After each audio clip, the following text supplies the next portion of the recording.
Hello, नमस्कार मैत्रिणींनो, स्वागत आहे तुमचं अमिताज फॅशन या चॅनेलवरती. मी अमिता तुमचं मनापासून स्वागत करते. तर आज आपण बघणार आहोत एक सुंदर असं बॅकनेक डिझाईन.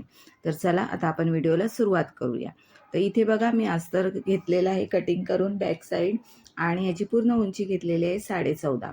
शोल्डर घेतलेले आहेत 5 इंच, मुंडा घेतलेला आहे 5.5 इंच, आणि 34 साईजचं माप असल्यामुळे छातीचा चौथा भाग घेतलेला आहे. यानंतर हाफ शोल्डर घेतलेले आहेत 3 इंच, गळ्याची उंची टाकलेली आहे 11 इंच, आणि गळा रुंदी टाकलेली आहे खालच्या बाजूने आपल्याला हा थोडासा ब्रॉड ठेवायचा आहे, त्यामुळे इथे मी 3.5 इंचावर सरळ रेष मारून घेतली आणि या पद्धतीने एक बॉक्स करून घेतलेला आहे.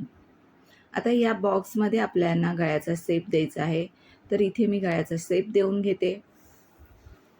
तर इथे मी असा ब्रॉड पानसेप तयार करणार आहे गळा, म्हणून मी इथे थोडासा आपण ज्या पद्धतीने मटका गळा तयार करतो त्या पद्धतीने मटक्या गळ्याचा शेप इथं देऊन घेतला आहे, आणि फक्त खालच्या बाजूने पानसेपचा शेप दिलेला आहे. तर सुंदर असा गळ्याचा शेप मी देऊन घेतलेला आहे. आता जो काही गळा आपण ड्रॉ केलेला आहे तो आपल्याला कट करून घ्यायचा आहे. आता काय करायचे आपल्याला, अस्तर वर आपण गळा काढलेला आहे, कट केलेला आहे. आता आपल्याला मेन फॅब्रिक ठेवायचं आहे, आणि मेन फॅब्रिकवर हे जे आपण अस्तर कट केलेलं आहे ते ठेवून घ्यायचं या पद्धतीने, आणि बॉटमच्या बाजूने सरळ एक शिलाई देऊन घ्यायची. 1/2 इंचाचं मार्जिन सोडायचे आणि सरळ शिलाई देऊन घ्यायची. यानंतर पूर्ण गळ्याला आपल्याला शिलाई करायची आहे. गळ्याला शिलाई करताना तुम्ही हळूवारपणे ही शिलाई करायची आहे, म्हणजे गळ्याचा शेप ज्या पद्धतीचा आहे त्या पद्धतीनेच व्यवस्थित गळ्याची शिलाई आपल्याला करायची आहे, म्हणजेच गळ्याचा शेप किंवा आकार व्यवस्थित येतो आणि आपल्या गळ्याची फिनिशिंग खूप सुंदर दिसते. तर तुम्ही असा कोणत्याही प्रकारचा गळा या पद्धतीने स्टिच करू शकता. आता मी इथे गळ्याला पूर्ण शिलाई करून घेत आहे. तोपर्यंत तुम्ही आपल्या चॅनेलवर जर नवीन असाल तर चॅनेलला सबस्क्राईब करा. व्हिडिओ आवडत असल्यास जास्तीत जास्त लाईक करा, शेअर करा आणि कमेंटही करत चला. आणि बरेचसे आपल्या व्हिडिओ मी आपल्या चॅनेलवर अपलोड करत असते, तर नक्कीच त्या व्हिडिओ तुम्ही बघत चला, म्हणजे तुम्हाला ब्लाऊज शिवताना कोणत्याही प्रकारचे प्रॉब्लेम्स येणार नाही. आणि खूप साऱ्या टिप्स व ट्रिक्स मी आपल्या व्हिडिओमार्फत देत असते, तर नक्की आपल्या चॅनेलला सबस्क्राईब करा आणि बेल आयकॉनचं बटनही दाबा, जेणेकरून आपल्या ज्या काही व्हिडिओ मी अपलोड करत असते त्याचं नोटिफिकेशन तुम्हाला येईल आणि तुम्हाला त्या व्हिडिओ पाहता येतील. तर आता इथे गळ्याची पूर्ण शिलाई करून झालेली आहे. तुम्ही बघू शकता व्यवस्थितपणे मी इथे शिलाई करून घेतलेली आहे. आता जे आपण गळ्याच्या आतलं जे कापड आहे ते सगळं आपल्याला कट करून घ्यायचं आहे. बरोबर आपण शिलाई जी केलेली आहे ते 1/2 इंचाचं मार्जिन सोडायचे, आणि गळ्याचं कापड एक्स्ट्राचं जे आपल्याला आहे आतमधलं ते कट करायचे. आणि आता इथे गळ्याला पूर्ण आतमधून थोडे थोडे कट देऊन घ्यायचे, म्हणजे काय होतो, गळा पलटी जेव्हा आपण करतो ना तर त्याचा तो व्यवस्थितपणे पलटी होतो आणि त्याचा शेपही व्यवस्थितपणे दिसतो. आता मी इथे गळा पलटी करून घेतलेला आहे.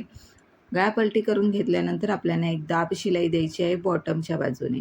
बॉटमच्या बाजूने दाब शिलाई करून झाल्यानंतर आपल्याला पूर्ण गळ्याला पहिल्यांदा दाब शिलाई द्यायची आहे, आणि पूर्ण गळ्याला दाब शिलाई करून झाल्यानंतर आपल्याला चारही बाजूनी ब्लाऊजला शिलाई मारून घ्यायची. तर हे प्रत्येक शिलाई करताना तुम्ही 1/2 इंचाचं मार्जिन सोडू शकता.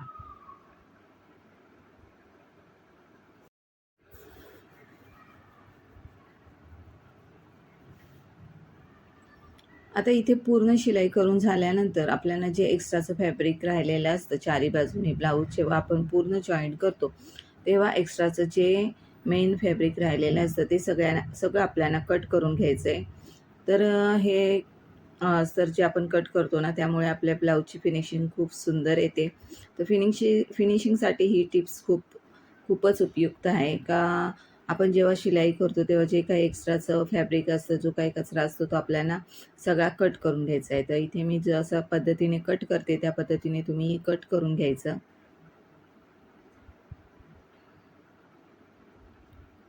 तर बघू शकता किती सुंदर असा आपला गळा तयार झालेला आहे. गळ्याचा आकारही खूप सुंदर आलेला आहे. फिनिशिंग सहित आपला गळा तयार झालेला आहे.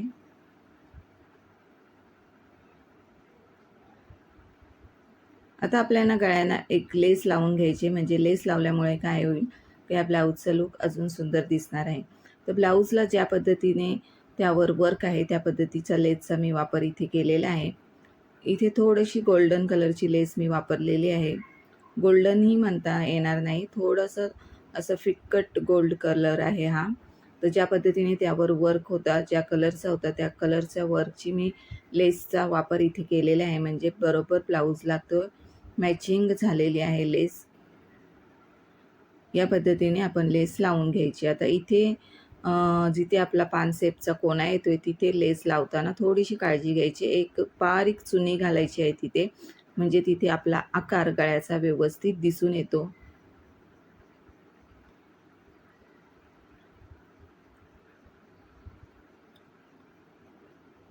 तर आता लेस आपली पूर्ण लावून झालेली आहे.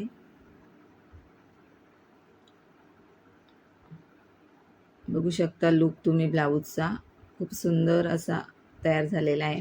आता आपल्याला टक्स मारायचे आहे. तर शोल्डरमधून आपल्याला दुमडून घ्यायचे आणि 1/2 इंचाचं मार्जिन सोडायचे आणि वरच्या बाजूला 4 इंचपर्यंत टक्स मारून घ्यायचा आहे. तर दोन्ही बाजूला याच पद्धतीने आपण टक्स मारणार आहोत.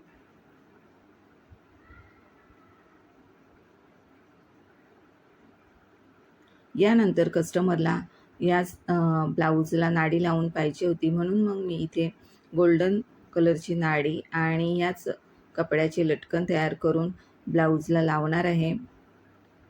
थोडंसं वर्कचं कापड आपल्याकडे उरलं होतं, त्या कपड्याचा वापर करून छोटेसे असे लटकन, टोपी लटकन तयार केलेले आहेत.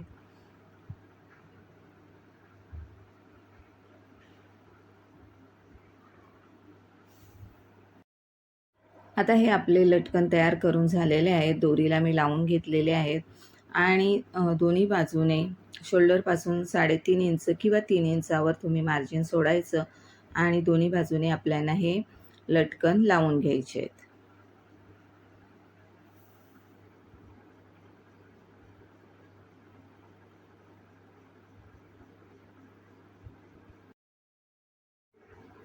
तर लटकन आपले लावून झालेले आहे. तर बघू शकता तुम्ही सुंदर असा आपला बॅक नेक डिझाईन तयार झालेला आहे. तर व्हिडिओ कसा वाटला नक्की कमेंट करून सांगा आणि व्हिडिओ आवडला असल्यास जास्तीत जास्त लाईक, शेअर, कमेंट करत चला आणि अजूनही आपल्या चॅनलला सबस्क्राईब नसेल केलं तर नक्की जाऊन सबस्क्राईब करा आणि बेल आयकॉनचं बटनही दाबा. तर चला भेटू आपण पुढच्या नेक्स्ट व्हिडिओमध्ये. तोपर्यंत व्हिडिओ बघत चला.